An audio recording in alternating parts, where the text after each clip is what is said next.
आज हम एक नया एक्सपेरिमेंट करने जा रहे हैं जिसमें हम निकालेंगे श्यानता गुणांक कोफिशिएंट ऑफ विस्कोसिटी।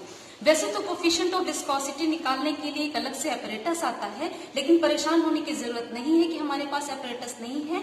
हम इस अपरेटस को यूज करके भी कोफिशिएंट ऑफ विस्कोसिटी निकालना सीख सकते हैं। ये अपरेटस आपने केमिस्ट्री लैब में खूब देखा होगा। इस ब्यूरेट को हम यूज करने वाले हैं और इसके अंदर जिस ऑब्जेक्ट को ड्रॉप कराएंगे, ये देखिए छोटा सा मेटालिक बॉल जो नॉर्मली आपको मिल जाता है किसी भी साइकिल या बाइक बनाने वाली शॉप पर। हम इनको यूज करके निकालेंगे कोफिशिएंट ऑफ विस्कोसिटी। ग्लिसरीन के लिए हम यहाँ कोफिशिएंट ऑफ विस्कोसिटी निकालेंगे by using the Stokes law. तो आइए स्टोक्स लॉ को यूज करके हम ग्लिसरीन का कोफिशिएंट ऑफ विस्कोसिटी यानी श्यानता गुणांक निकालते हैं। कैसे हम निकालेंगे? अब ब्यूरेट जब हम यूज कर रहे हैं तो आप यहाँ देखेंगे कि ये ml में निशान बने हुए हैं, लेकिन हमें ये सेंटीमीटर में यूज करने से आसानी होगी। तो हमने पहले से ही एक सेंटीमीटर स्केल ड्रॉ करके इस ब्यूरेट के ऊपर लगा दिया है। अब नेक्स्ट स्टेप में आप क्या करेंगे? फॉर्मूला आप जानते हैं कि कोफिशिएंट ऑफ विस्कोसिटी आप कैसे निकाल सकते हैं। अलग से एक पूरा वीडियो टर्मिनल वेलोसिटी करके सीमांत वेग करके आपको दिया गया है। आप उस वीडियो पर जा करके उस फॉर्मूले को देख सकते हैं। जो सीमांत वेग का फॉर्मूला है उसी फॉर्मूले को हम कोफिशिएंट ऑफ विस्कोसिटी निकालने के लिए यूज करने वाले हैं। और जब उस फॉर्मूले को आप देखते हैं तो फॉर्मूले में आपको साफ साफ दिख जाता है eta is equal to 2/9 r square g upon v rho s minus rho l। ये फॉर्मूला आप अच्छे से जानते हैं, सीमांत वेग के केस में आपने देखा है, जहां v सीमांत वेग है और ईटा कोफिशिएंट ऑफ विस्कोसिटी है। इस फॉर्मूले में हमें r स्क्वायर की जरूरत पड़ेगी और वो r क्या है? इस मेटालिक बॉल का रेडियस। इस मेटालिक बॉल के रेडियस को निकालने के लिए हम स्क्रू गेज यूज करेंगे और स्क्रू गेज का एक अलग सा एक्सपेरिमेंट आपने पूरा किया हुआ है। स्क्रू गेज यूज करना आपको आता होगा। मेटालिक बॉल को स्क्रू गेज में फिट करेंगे और उससे इस मेटालिक बॉल का डायमीटर आ जाएगा। डायमीटर का आप हाफ कर देंगे तो आपको radius of the metallic ball मिल जाएगा, जिसका पूरा टेबल आपको यहाँ पे दिया गया है। ये रीडिंग आ रही है जो मेटालिक बॉल हम यूज कर रहे हैं उसके लिए, जहां हम रेडियस कैलकुलेट कर चुके हैं। रेडियस का मीन यानी माध्य वैल्यू लेकर के उसका स्क्वायर करके हमने माध्य त्रिज्या का वर्ग निकाला हुआ है, यानी mean value of r square हमने निकाल लिया है। अब इसके आगे के प्रोसेस पर आते हैं। अब अगले स्टेप में हमें क्या करना है? इस ब्यूरेट के अंदर हमें ग्लिसरीन को यहां से फिल करना है। नीचे से टाइट कर देंगे जिससे ग्लिसरीन नीचे गिरने ना पाए। इसे ऊपर तक हम फिल करते हैं और फ्रेंड्स जैसे ही आप ऐसे बॉल को इसके अंदर ड्रॉप कराएंगे, बस हमें ध्यान ये रखना है कि बॉल जब हम ड्रॉप करा रहे हैं तो इन वॉल्स को टच ना करने पाए, इसलिए हमें वेरी स्मॉल मेटालिक बॉल लेना है जिससे हम सारी टर्म्स एंड कंडीशन को फुलफिल करते रहें। आपको एक बॉल नहीं बल्कि इसी तरीके 4, 5, 6 बॉल अपने पास रख लेने हैं।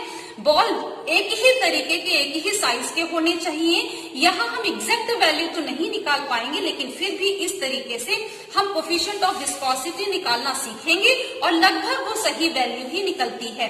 आप एक बॉल को ग्लिसरीन के अंदर ड्रॉप कराएंगे और जैसे ही आप बॉल को ग्लिसरीन के अंदर ड्रॉप कराते हैं, आप यहाँ देख पाएंगे कि वो बॉल धीरे धीरे ग्लिसरीन में नीचे जा रहा है। और आप ऑब्जर्व करेंगे कि जब बॉल ग्लिसरीन में धीरे धीरे नीचे जाएगा, एक कंडीशन आपको ऐसी दिखेगी कि उसके बाद बॉल की स्पीड बढ़ना बंद हो जाती है, वो फिक्स वेलोसिटी से नीचे मूव करने लगता है, यानी बॉल ने सीमांत वेग टर्मिनल वेलोसिटी गेन कर लिया। आपको 2 बॉल लगभग यहाँ ड्रॉप करा के निशान लगाना है कि लगभग किस पोजीशन पे जाने के बाद बॉल सीमांत वेग यानी टर्मिनल वेलोसिटी पर आ जाता है।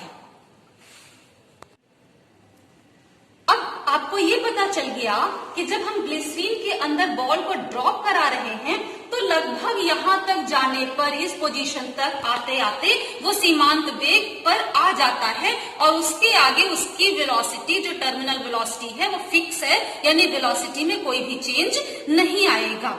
अब सीमांत वेग पर आ गया। फ्रेंड्स, वैसे तो हमें एक ही बॉल यूज करना चाहिए जिससे हमें सही रिजल्ट मिले, लेकिन हम चूंकि यहाँ से बार बार बॉल निकालने की परेशानी से बचना चाह रहे हैं तो अप्रोक्सीमेट रिजल्ट ही हम निकाल पाएंगे यहाँ पर, और हम सिमिलर बॉल यूज करते हैं। अब हम एक नेक्स्ट बॉल को ड्रॉप कराने से पहले हम यहाँ निशान लगा देंगे कि इस पोजीशन से हमें सीमांत वेग मिल जाता है। उसके नीचे की कोई भी पोजीशन आप सेलेक्ट कर लें। मान लीजिए हम ये 20 पे निशान लगाते हैं और 20 से 30, तो 20 से 30 ये हमारा 10 सेंटीमीटर का डिस्टेंस होगा जहां पर हम आगे के रिजल्ट को नोट करेंगे। हम अगले बॉल को ऊपर से ड्रॉप करा देंगे और ऑब्जर्व करेंगे जैसे ही हमारा बॉल 20 पर पहुंचा।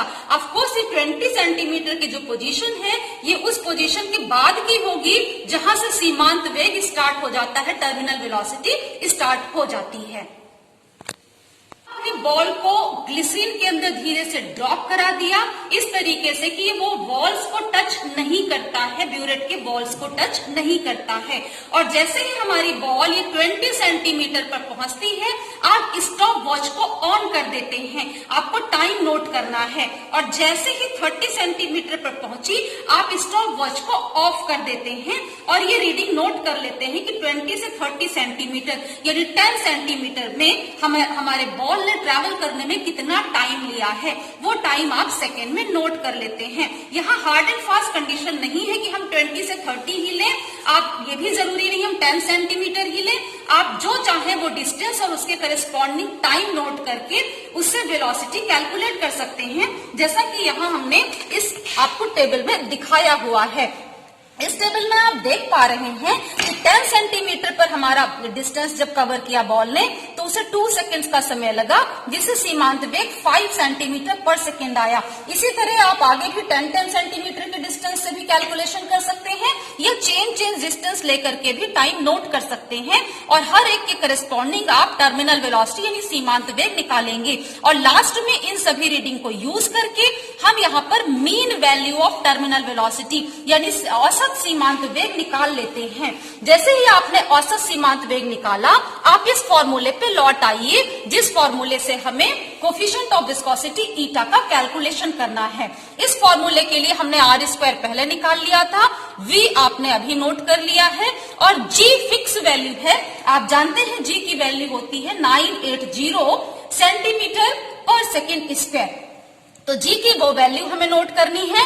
रो एस इस मेटालिक बॉल जो कि स्टील का बना हुआ है इसके लिए डेंसिटी है, घनत्व है, और रो एल उस लिक्विड की डेंसिटी है जो हमने ब्यूरेट में डाला था, यानी ग्लिसरीन की डेंसिटी है एट रूम टेम्परेचर। तो फ्रेंड्स इस तरह से हम लोगों ने मेटालिक बॉल की डेंसिटी जो कि स्टैंडर्ड वैल्यू है एट रूम टेम्परेचर और लिक्विड जो कि ग्लिसरीन है उसकी स्टैंडर्ड वैल्यू उसकी डेंसिटी की एट रूम टेम्परेचर नोट कर लिया। यानी हमें यहाँ पर ये रो एस की वैल्यू और रो एल की वैल्यू भी स्टैंडर्ड वैल्यू है, ये स्टैंडर्ड वैल्यू हमें चार्ट से नोट कर लेना है। तो रो एस मिल जाएगा, रो एल मिल जाएगा, r² आपने निकाल लिया, v की वैल्यू आपने नोट कर ली, स्मॉल g की वैल्यू आप जानते हैं और इन वैल्यूज को जैसे ही आप सब्स्टिट्यूट करते हैं और थोड़ा सा कैलकुलेशन करेंगे coefficient of viscosity for the glycerine आपको मिल जाता है।